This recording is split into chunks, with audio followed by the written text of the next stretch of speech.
Sex drive in women can decrease midlife, and one reason could be menopause.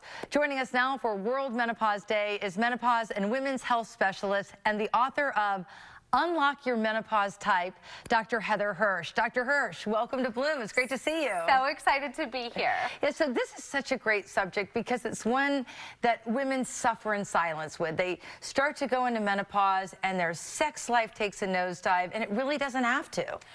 Exactly. So we know that upwards to 50 to 70% of women experience low libido. And low libido in and of itself is okay. It's not considered a disorder unless it's low and it's bothersome to the woman. And so many women think they're alone. But clearly the fact that more than half of women experience this means you are not at all alone. So is there a treatment for women who might be suffering with low libido but too embarrassed to even talk to their doctors or not even think that there's help available? Exactly. Yes. There are definitely treatment options available, and the first thing I like to do is to really try to figure out where is that low libido coming from, because there's lots of different reasons. The biggest one is that our testosterone, which is a female hormone just as much as it is a male hormone, we just don't make as much as men, declines. So that shift in hormones can really be a significant reason your libido is declining. That's really interesting because you're right. A lot of women, they hear testosterone and they're like, oh, that's for dudes. But actually, we naturally make it. It just plummets as we start to go through menopause and age. Exactly. Now, testosterone might have other important benefits for the female body. It's just that studying testosterone in postmenopausal women is not something that routinely gets funded. You know, and not only are things not routinely funded, but just this subject in general is not routinely even talked about. The fact that you're a specialist in this has to be a niche industry. There's not a lot of doctors like you, so you wrote a book about this to teach women to know where they fall on the spectrum of menopause.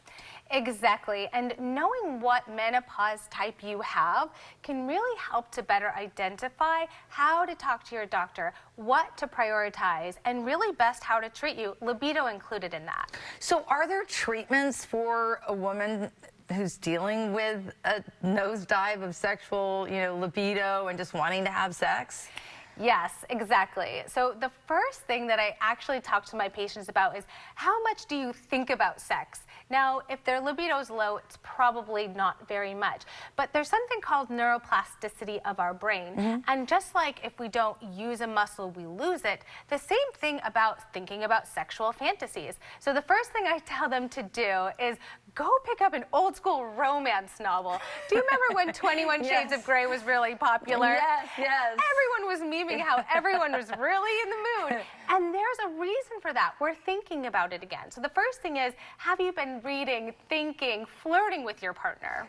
It's so funny that you say that because I stumbled upon them with my audiobooks and I'm like walking in the neighborhood in the morning, I'm like, whoa, okay, I've not thought about that in forever. Exactly. But it does make you think about it. And so that's a great first tip. Not what you expect. That's not what I was expecting. What next? Then you want to think about your lifestyle. Like, for example, are you getting enough sleep? Women, our brains are definitely different than men's, and we really have to have a pretty quiet prefrontal cortex to be thinking about sex. That means that we're not thinking about the to-do list, the laundry, where the kids need to go.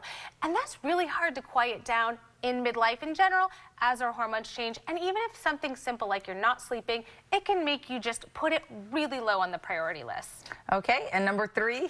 And then there are medications for low libido. So hypoactive sexual desire disorder, a big word for low libido that's bothersome, can be treated. There are 2 FDA-approved non-hormonal options.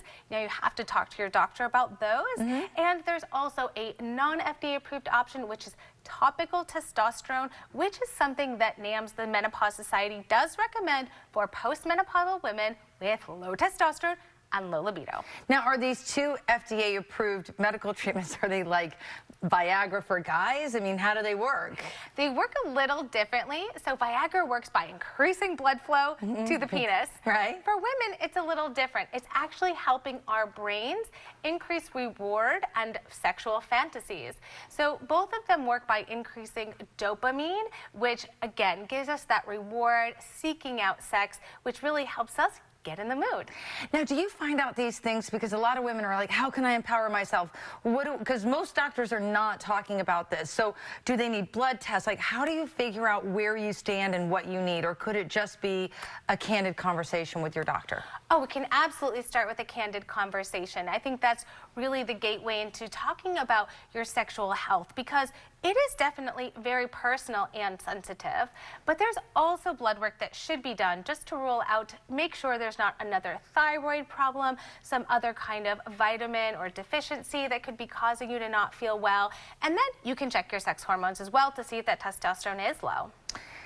Doctor, this has been such a great conversation. I wish more doctors like you would come on the show so we could keep it going. Well, happy to come back anytime. All right, thank you so much. And for more information about Dr. Hirsch, you can visit our website, WFLA.com/Bloom.